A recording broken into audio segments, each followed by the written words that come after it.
Hey, topping analyze math and history, and we're gonna learn about the 1.5 times IQR rule. In the last video, we have been taking a look at outliers, and an outlier actually means that a number is way off than usual, or a number that looks totally different than the respective other ones.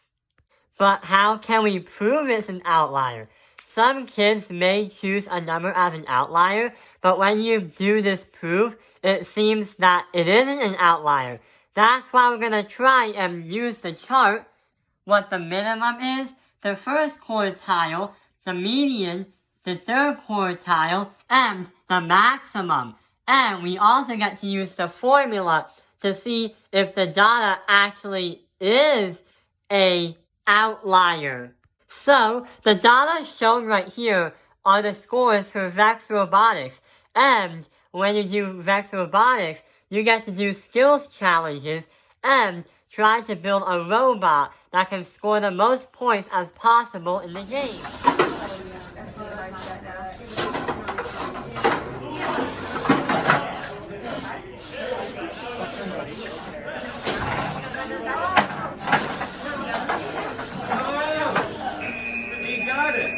Game. So in our school, these are the scores. Let's try and find which one of these numbers is the outlier. So what we're going to be doing is trying to find and what to insert in these charts.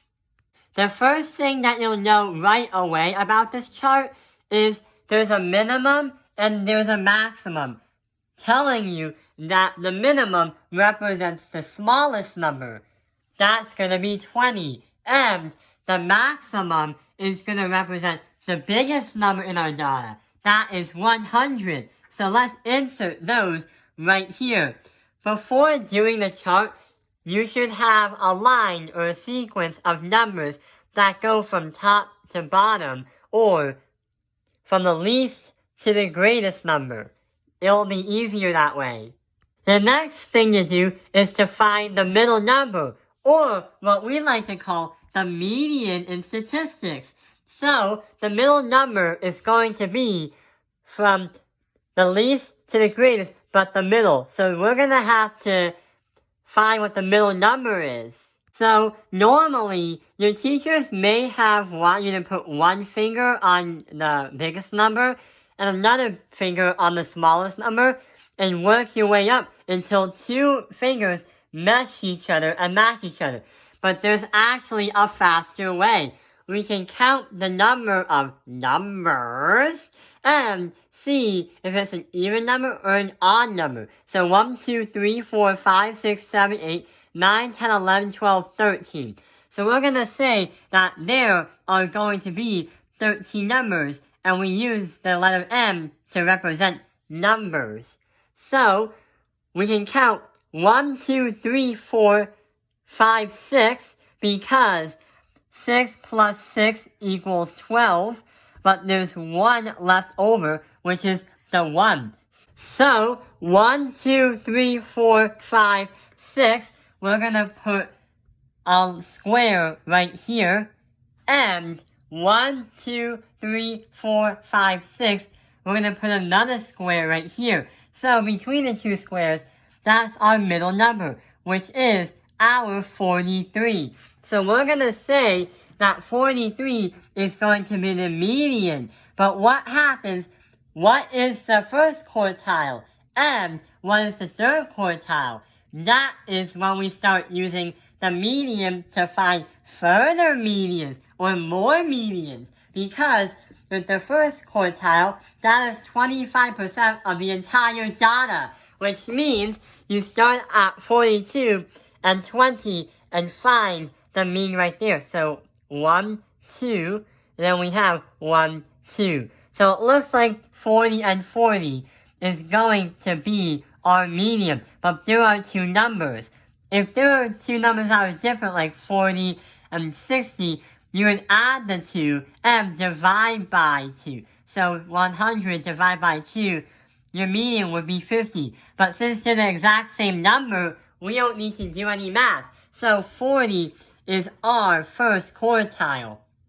What about the third quartile? So, we're not going to use 30, we're not going to use 43 because that's the median. So we start at 46 and 100 and find the middle there. So, 1, 1, 2, 2, 3, 3. So, 69 and 80 is going to be our median. But wait, since it's a different number like 40 and 60, we have to add the 2 and divide by 2. So, we get 149, and when we divide by 2, we're going to get an answer of 74.5.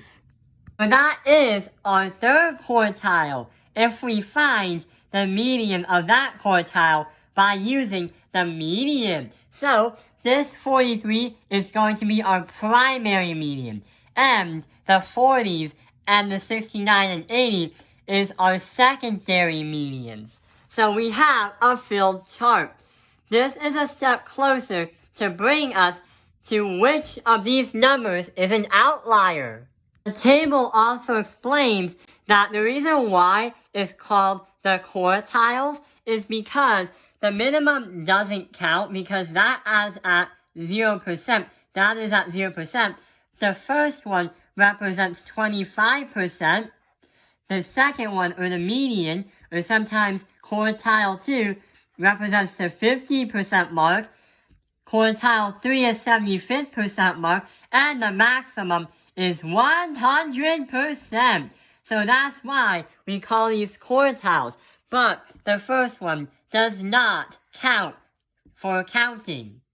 That is saying that the majority of below 50% got 42 points or below. That's 50% of the scores. The next thing to do is find IQR. This is where we use the formula. So, IQR represents the interquartile range. So we know what Q represents because of the quartiles that are called on this chart. But the interquartile range means that the third quartile subtracted by our first quartile is going to be equal to our interquartile range.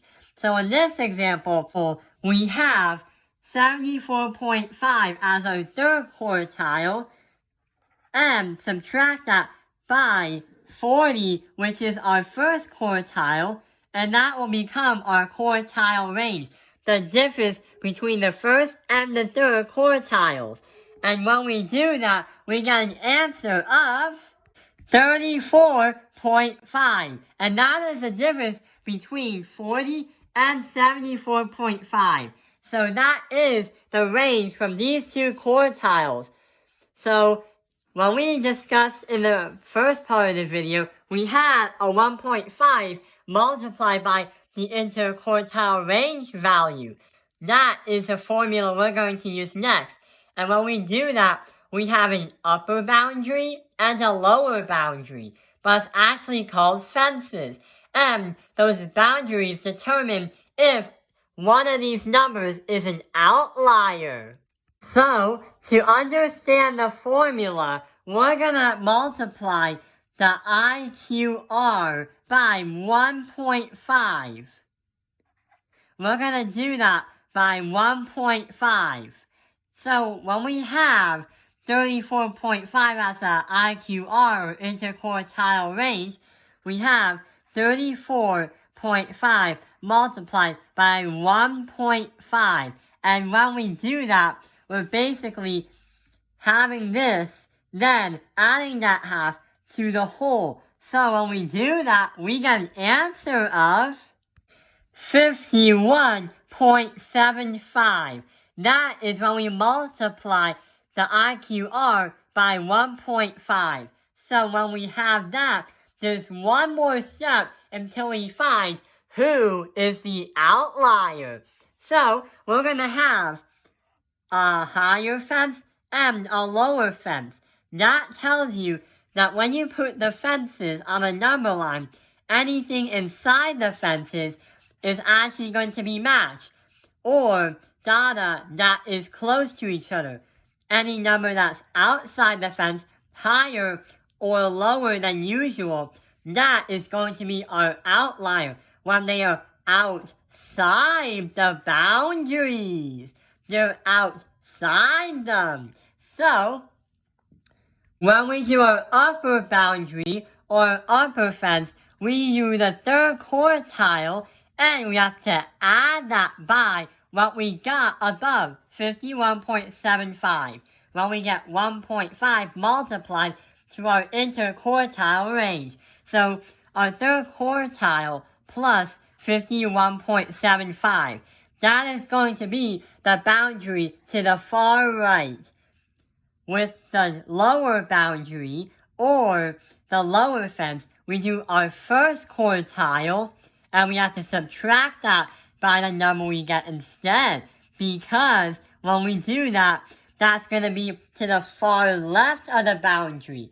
Then when we put the two on the number line, they will briefly describe what numbers are inside them and outside them. So, for the third quartile, we have 74.5. Then we have to add that by 51.75. And we also have, for our bottom one, or our first quartile, 40 minus that by 51.75. So when we find the math for the upper quartile, we get an answer of 126.25. That is the boundary on the far right. And for the bottom one, when we do the math, 40 minus 51.75, we get an answer of negative 11.75. That is to the far left. So, any numbers that are in here, which it seems like it, because no numbers exceed it, that tells us that there are no outliers, because they snug right between the boundaries. If we had an answer or a piece of data like 210, which is impossible, because when you're playing the game in Vex Robotics and you're playing with a V5, the V5 Clawbot isn't designed to score very high. So, having 210 would be an outlier because it exceeds 126.25. And it's way, way above this boundary. So, this is an outlier, for example. But in our scenario, with the original data, looks like we don't have any outliers, because they all snug in the middle, right between the boundaries. And that is how you find and prove what is the 1.5 IQR rule is. Thank you for watching Top Analyze Math Industry. Like and subscribe.